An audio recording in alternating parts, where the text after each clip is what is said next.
I wasn't expecting to make this video so soon after last one, but here we go. I took the last one down because I didn't have all the information that other people had, and I was waiting for an artist beware to be made about LupisVulpes. However, at this moment, I feel like my judgment will be even as I have more information, and I feel like it's time to review her apology video. It's kind of convenient that this has happened at this moment because during the editing of Rise and Fall, I actually found some more evidence that is useful. So, without further ado, welcome to the second LupisVulpes video, Information Boogaloo. The bulk of this video will be about Space Station and their encounters with LupisVulpes. They were a former friend of them. This is mainly going to be me reading the doc, so you can skip ahead and read the doc linked in the description if you found my voice annoying. So let's start with the first half of the doc. My connection with Loop and my pronouns story. I didn't know Loop for as long as Jaspering and the others, but when I did know her, we became pretty close for a while. At least in my eyes, I viewed Loop as one of my best friends for a while. We were practically talking daily and made plans to go to a con together, which we did. I was one of the mods on Loop's first favorite HGD, Homegrown Dogs, Discord server, as well as worked as a color artist for Homegrown Dogs at the time. My pronoun story. At the time me and Loop first started talking, I was going by Seth and I identified as he, him, and I was very open about the fact I was trans, going as far as to talk about to Loop and in Loop's server quite a lot. This is a very important part of my life. I thought I was well and fine. I was struggling with my identity at the time due to coming from a really religious and unaccepting home, so I was really vulnerable in that regard. I was connected with Loop due to my connection to Christianity at first, actually. I was really into it at the time. I'd always said that God made me trans and that he's telling me that it's right for me. Stuff like that. But then some collab adopts happened. In the description of the collabs, Lupis used the pronouns she, her to refer to me as. I cannot and will not say for certain that this is intentional, but there's no way Loop hadn't known. I let it happen because I looked up to Loop in a way that she had power over me, something I can only see now in hindsight. I changed my name to Alice to appease this person I idolized and thought of as my real friend, and also due to the fact that I was not out of my family yet anyway at the time, and my mom was going to the con with me. I decided instead to tell Loop that about it. I would just have to revise my identity to appease her and my mom, and this is my mistake for letting that happen. Had Loop not done that, referred to me as she, her, I likely would have told her what I usually tell my friends and family when they meet them. Hey, I'm not out, call me such, to my family, but now I was too terrified and too self-doubtful to talk about that. I wasn't in the mental state to stand up for myself, and that single self-instance spiraled me into a phase of self-loathing for quite some time. So anyone who saw me change from Seth to Alice very suddenly, now you know why. I changed my identity and am anticipating to meet Loop IRL. I should not have done that, but that's my mistake. I wasn't prepared to stand up for myself. It's still terrifying to this day. The only good that came from this is preventing a potentially awful situation with accidentally being outed to my mom. So basically, it seems like this person is a minor or either in a very difficult situation, and Loop, knowing this person's pronouns, decided to use different pronouns, which lines up with what we know about their pronoun usage policy thing.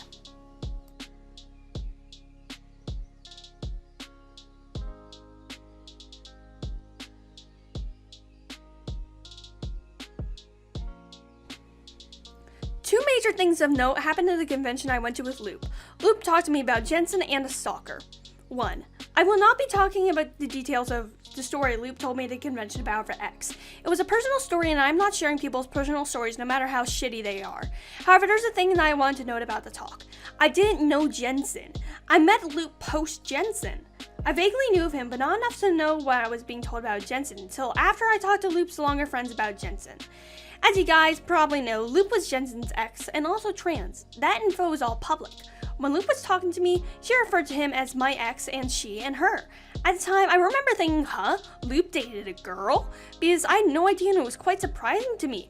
Everyone told me that she was straight. But I shrugged it off. Lawnmower. You know, questioning sexuality happens and all that. It was more like a moment. I had no clue the extent of what I was listening to. The story's content aside, Jensen was identifying as he, him for as long as Loop knew him, according to those I talked to.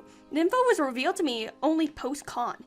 And had I known before, I probably would have said something. She literally was misgendering her ex to my face, and I had no clue. It makes me feel so disgusted for participating in the conversation at all.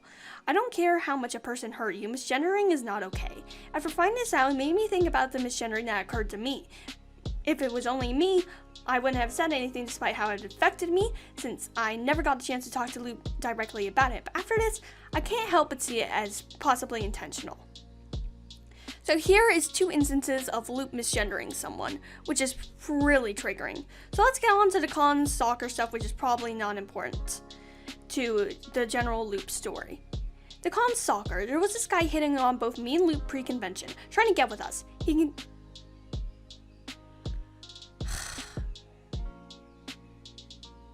sake, the cons of having a good mic.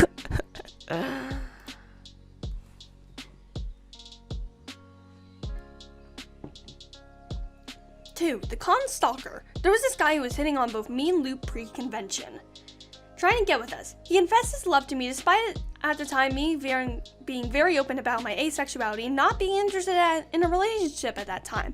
I'm bi-romantic, but I was clearly not interested in him. He made Luke super uncomfortable too.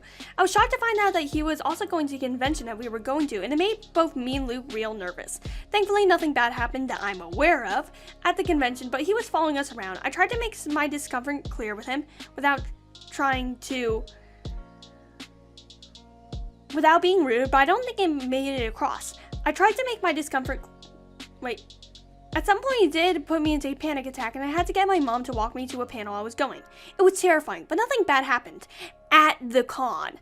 However, after the con is where things got very crazy. The guy was banned from most servers, and he was gone for a while. I stopped thinking about him and blocked him on SM and stuff because he was terrifying. But then the Patreon server happened. He joined, and despite both me and Luke being super uncomfortable around him, at least I think Luke was, she said she was. Along with a lot of users in the server and the mods, Luke disallowed him to be banned from the server. Despite everything that happened and all the creepy stuff, it felt like a slap in the face to me, because I guess we'd gone through all that together. Luke of all people should know how it feels to be in the vicinity of such a person. But I guess she cared more about not causing drama than that. The same thing would have happened when she let a known pedophile in and opted to delete the server instead of deal with it after being shown the proof. Well, I wasn't part of that, in case the Loop defends Preds as her friends on top of everything else. So it appears that we know what happened with the Patreon server. The person who was making everyone uncomfortable. And there were actually 2 of them.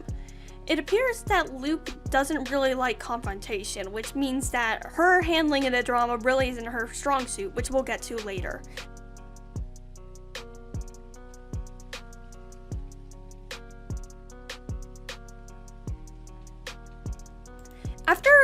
After the con, there was a very sudden change in how she talked to me. We used to talk a lot and I felt comfortable talking to her, but almost immediately after the con, she completely flipped on me. Her messages, while still polite and kind, treated me as if I was just some random on the internet or even a customer. She talked to me like when you talk to corporate emails. And if I ever tried to talk to her about something like animes, OCs, or interests like we had pre-con, I would be met with pretty much being ignored. I tried for a while to keep the connection because I loved Loop. She was one of my best friends at the time. Despite her flaw with the pronouns, I didn't want to lose her as a friend because I cared about her. I wanted to see her succeed and I wanted to help her. I even tried to help her out with issues she told me she was having at the convention. I won't get into it, but she ignored my attempts and ignored my messages. Eventually, I come to learn that she made a new Discord. I'd actually told her to do that since she was telling me how stressed she was about getting messages from people she wasn't close to, asking for comms and stuff. I suggested to her that she make a friends-only Discord account that she could escape to, and that so she wouldn't be constantly swamped when she wanted to talk to her friends. She told me that was a great idea and she'd do that. And she told me she'd give it to me when she did. That never happened. Then I find out she made a new Discord account and used it for the Patreon server. I was never told about it. Well, that's her choice not to share a Discord with someone. It was still hurtful to me as her friend. I figured out why she no longer answered my messages. Once that was revealed and the stuff with this con stalker and the Patreon server, that's when I started to give up hope. Our friendship had come to a really strange and sudden end, and I'm still trying to wrap my head around it. But that's my story with Lup. My head is still spinning about what happened. I feel like I was tossed out like yesterday's garbage by Lup post-convention, and now everything is just going on. I really wasn't going to come out with my story, but I feel so shitty about holding it in like this. Wow, that was a big dump, Sir Fire, because it appears like Lup is a general toxic friend. Now let's go on to what caused me to make this video, the apology video.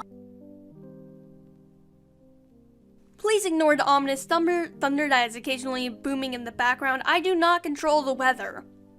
So let's get on to the apology. The best part of any drama has to be the apology video. Using an apology video, we can see into someone's mind to know whether or not they think they are in the wrong. With LupisVulpes, she doesn't even say her accusations, but instead decides to deny a phantom that looms over her like a cloud on a sunny day. Not once does she even say what she's been accused of, instead alluding to it. Let's get on with the analysis of the video. Hey guys, I've been wanting to talk to you. There's been so much said about me lately. Untrue things, completely untrue. I've thought of a couple different ways to share what the truth is. Maybe say that you're sorry? About the things which are being said about me, and about the incredibly unkind actions of some. But then after giving it some thought and prayer, I decided what I'd really like to say to you is this. People are putting words into my mouth without me even saying a word. You cannot deny this without saying the exact accusations we have. We have not put words into your mouth. We pulled them directly from sources. They're calling me names based on what they imagine is in my heart, and it's not true. But stereotyping valid criticism as hate is a manipulative tactic used to show that you think you have done no wrong, and think it is a personal attack. I would assume if any of you have known me or interacted with me, most of you know my love for people is genuine. Plenty of people have interacted with you, and like a flame you've scorched them, and we can see the burns. I don't hold it against you because I know those who attack likely have suffered attacks in the past and must be hurting deeply inside to be doing this to me. Or maybe we have valid criticism of you that needs to be shared? I'm also praying for you because I want you to find joy in your life. Your life has extreme value. I really believe that. Do you know what God thinks of you? Using religion as a shield is a cheap tactic.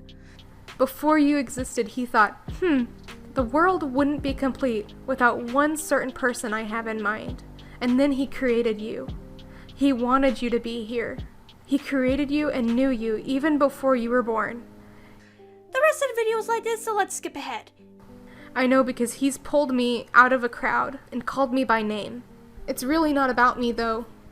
I'm not perfect. I make mistakes. Yes, you make mistakes, so own up to them already!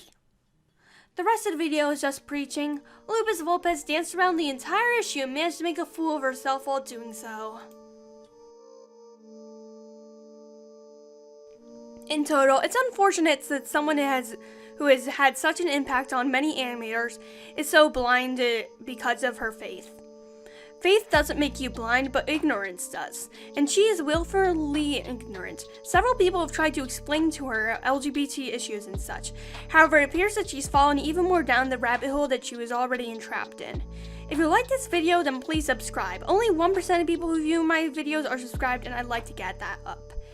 Anyways, if you disliked this video, then dislike it of course, and tell me why you disliked it. So, Darkened Heart is out.